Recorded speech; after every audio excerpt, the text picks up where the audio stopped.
Krajina ima mnogobrojne potencijale i zaslužuje mnogo bolji tretman od strane Sarajeva, izjavio je tokom svoje posjete predsjednik SBB-a Fahrudin Radončić.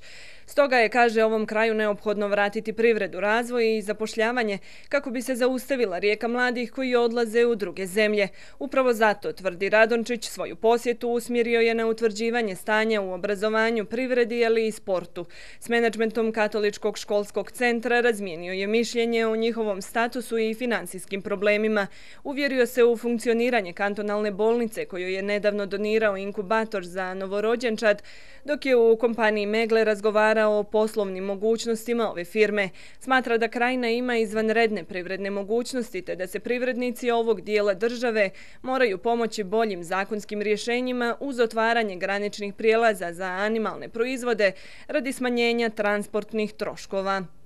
Ja potpuno odgovorno kažem da je krajina zapostavljena, krajina je devastirana prljavim privatizacijama, otimačinama, krajina je na kraju srca oficijalnog Sarajeva i SBB će, ukoliko budemo u prilici, predložiti da se na nivou federalne vlade napravi ministarstvo bez portfelja i da se taj ministar ima baviti samo razvojem krajine.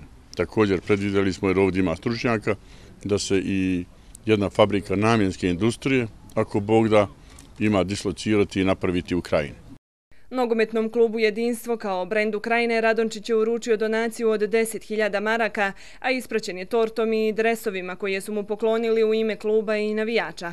Radončić očekuje da će SBB na predstojećim izborima imati dvostruku pobjedu i to za člana predsjedništva, ali i da će biti najjača bošnjačka stranka koja će odvesti BiH u Evropsku uniju gdje i pripada.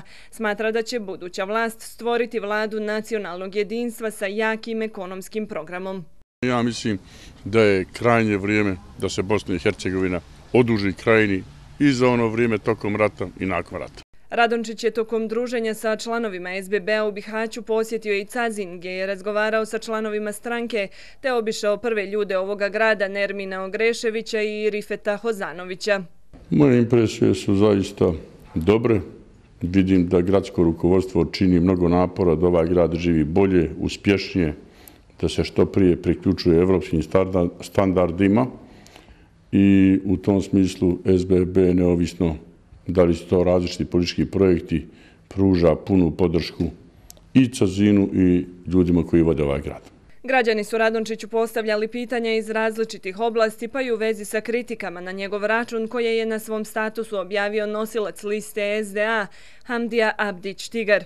Predsjednik SBB-a je istakao kako ga ne tangiraju izjave ljudi koji su odležali 2 godine zatvora zbog klasičnog razbojništva, jer nije prvi put da Tigar nešto javno napiše za Radončića, a onda mu se privatno izvinjava i svoje postupke pokušava opravdati time da je bio pod uticajem alkohola. Inače, Radončićevi advokati će podnijeti tužbu protiv Tigra zbog monstruozne izmišljotine da je Radončić navodno vrijeđao porodicu Nanić.